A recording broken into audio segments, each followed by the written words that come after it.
school. Don't judge, folks. I graduated high school in 1995.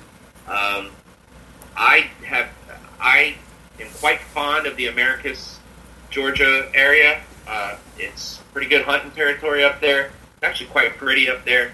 Colquitt County has a great marching band. Like, they're a big school. They're almost like a Dr. Phillips, Southwest Georgia. It is an absolute. I mean, you might want to go buy a lottery ticket if Colquitt County is coming across the state line. The fact that it's not but a 2-hour drive, is that? Yeah, it's just about a 2-hour drive.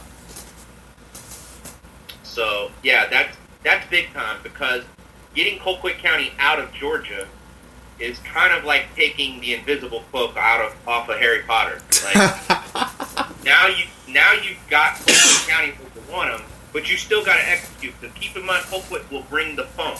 They are a lot like Lowndes and Valdosta. Or even on a smaller school level like Peach County up in Fort Valley, who is the home of one Jaquez Green. That's a squad. That's a squad that will take on anybody anytime. But again, Georgia rules. The scheduling, it's a little bit tougher. It's the reason why we don't play as many teams as we do out of state is because most of our teams have to get paid. They don't have the ability. They don't have the ability, man, to get the games they want out of state because they're too busy dealing with districts that won't let them even leave the county, much less leave the state. So, it's fun to see matchups like this. Now, what do you think Columbia has? Like, I know that you had Columbia pretty high. You've got Columbia 12. Full circle, number 12 in your preseason ranking, ahead of some pretty heavy hitters. What is it that you see in Columbia that you think is worthy of that? Well, for starters, they bring back the starting quarterback. They bring back the starting running back. They bring back the highest producing receiver. They got several guys on defense. Like, if I had a list up on my entire Sports Network page recently about the defensive line, every single potential starter that I saw across the line has a college offer. And then you add in Levante Camille, outside pass rusher. Then you go to the secondary. Like, what I saw against Bartram, they completely shut Bartram's passing game down in that game. Completely shut him down. Which, with a little film work, you can, because the moving parts are meant to distract you. It's a pretty basic offense, and that's no slight. Folks get their feelings hurt, but Bartram's offense is pretty easy to figure out if you just put the guys in the right place on defense. But usually very explosive. They're explosive. You're absolutely right about that. But, again, when I look at... See, here's a fun game I'd like to play as we leave, as we head out on this. How about this? You got Columbia at 12, right? You've got a school like, Venice at 31. American Heritage Plantation at 34. So let's play this game. Would you take Columbia as 19-point favorites over Venice? That's a tough one, honestly. Would you take them as 22, better than 3 touchdown favorites over American Heritage Plantation? I would say about 10 to 14 point favorites on those two. Right. So even though I would take that money, and I would take all of your lunch money on those bets, by the way, and even give you points. That's the game. That's the question you have to ask yourself now as we're looking forward to some of these teams. Like, if you know enough about them, then you have to ask yourself, is Orange Park going to beat, let's just say, would you take Orange Park to be a 12, 13-point favorite over Apopka or Manatee? The thing with Apopka that I'm just not sure how they're going to adjust to Rick Darlington leaving and then having to switch up coaches. That's my question with them. Well, that's a fair point, and they've got Wekiva, who seems to be attracting, air quotations, the better group of talent right now. Keep in mind that Wekiva was built to alleviate Apopka. Wekiva, those kids that are zoned for Wekiva all went to Apopka before. Apopka might have been getting all of what is now Wekiva's kids in the first place. We've seen kind of a downturn from them, but since Wekiva has been on the landscape.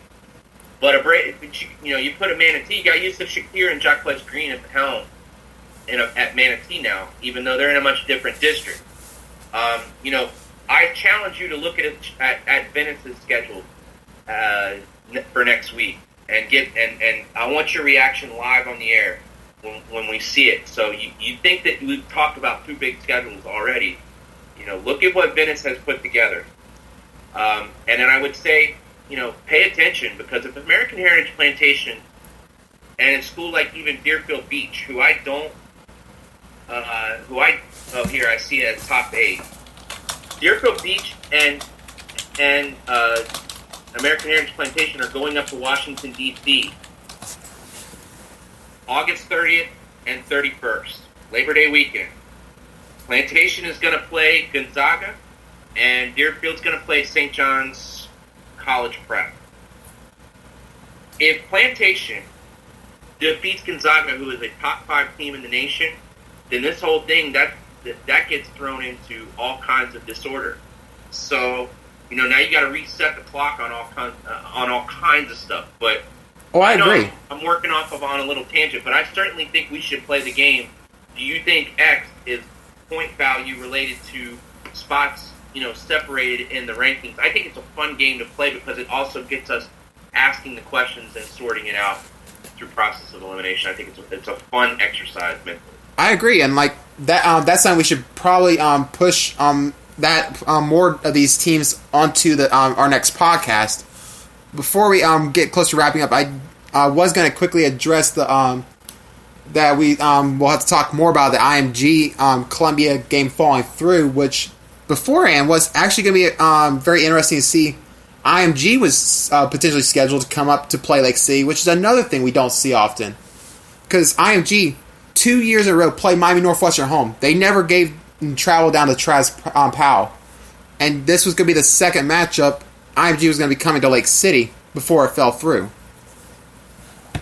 Well, when you control the pocketbooks, when you have the kind of money that allows you to do whatever you want, there's not a whole lot we can do about it, is there? That's true. It's a business down there, and for lack of a better description of it, it's a business, and they operate on a much different plane than the rest of us do. Okay, we're going to get close to wrapping it up here for our first show. We want to thank all the viewers, both live and on replay, that are going to be watching this, and we hope that you'll be able to join us next week. Once we can set a date, we're going to make an announcement for our next show. This is Hunter Williams, and I'm going to turn it over to Eric and Doug to finish us out.